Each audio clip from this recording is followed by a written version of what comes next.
Alright, well, I haven't made a public video in a while, but I figured I would today because, you know, the members are complaining about not having members videos, so we're going to make public videos because, you know. 1985 International S1956. So S1900 is the series. It is a 1956. 466 DT in it, or DT 466. Blah, blah, blah, blah.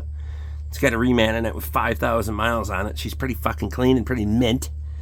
They've also did a bunch of front suspension work and all kinds of shit. A little bit of rust in the cab corner there, but no big deal.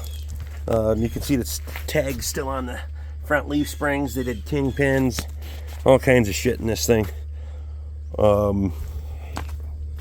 Good front tire, steer tires on it. I put 2 new batteries in it. Battery covers laying around here somewhere. Because the batteries were in it were shit. The rear tires, this side ain't so bad. The other side needs, they're mismatched and oddball. 22-foot rollback on it. It's a single action rollback. I can explain that more once I got it running. But see, you can see there's 2 different fucking oddball tires there. I have a set of 4 sitting up there by the camper that I bought for it. So we can put 4 matching tires on it, keep these ones for spares.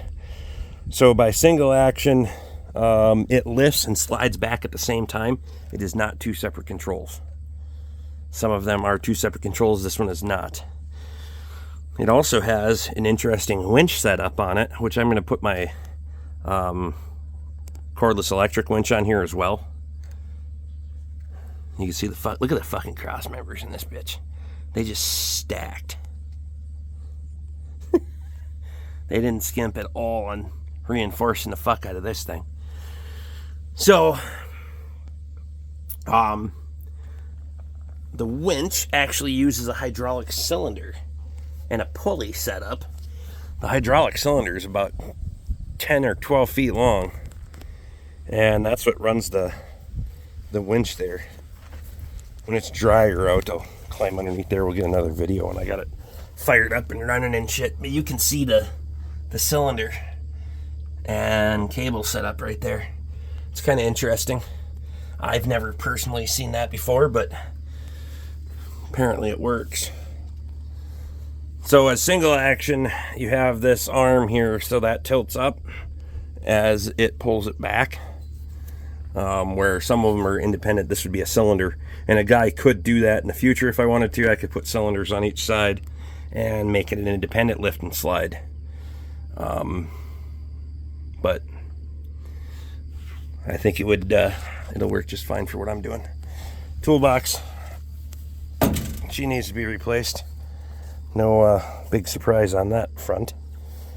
The ladder actually stows away inside there if you want it to. Interior's not too bad on it. Little ding in the passenger seat over there. This seat's pretty nice. It's had some mice living in it, so we gotta clean all that out. I'm still currently doing some work on it. We gotta do brakes, rotors, pads, calipers, everything all the way around. It does run and drive.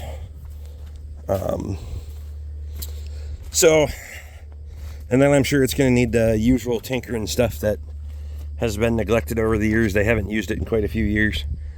But, and then we'll put a new bed on it once we get everything else squared away. We'll buy some lumber, put a new deck on it. But I think for around here, for what I gave for it, I give under $2,000 for it. Paid another $400 for tires for it. Probably gonna have $1,000 into maintenance parts and pieces and whatnot. A pretty nice fucking rollback. And those of you that are familiar with the old Internationals always know that the fucking cab's gone. There's a little bit of a hole right back there, but for its age, she's pretty mint. And then I will undercoat the fuck out of this thing when I'm got her roadworthy and ready to go. But I think it'll serve its purpose here just fine. The box does come, or the bed does come forward about another inch. And it actually latches, which is kind of neat. So, once I got that figured out, I'd like to find one of those behind the cab toolboxes to put there for stuff. And then obviously I got room to put a couple of big boxes on the side for chains and straps and all that shit, because she's probably going to be a hauling machine. Much better than using the implement trailer. Could pull the implement trailer, but that is one of the most... So originally you would have had the little tube there. Somebody went and built the hitch for this thing that I don't understand.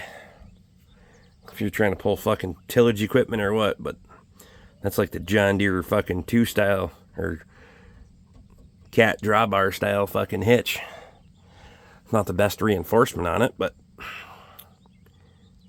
I'll probably cut all that shit off and put a 2-inch receiver on there so that way I could pull a trailer behind if I wanted to. But yeah, I think it'll